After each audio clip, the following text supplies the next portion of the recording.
تدمى وتضرم فوق أبياتها ويماط عنها الملفع.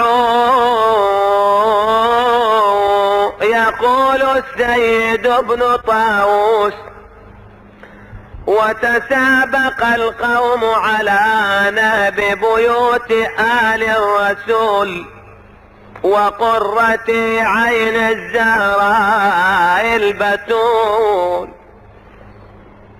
فخرجنا بنات رسول الله وحريمه يتساعدن على البكاء ويندبن لفراق الحماة والأحبة.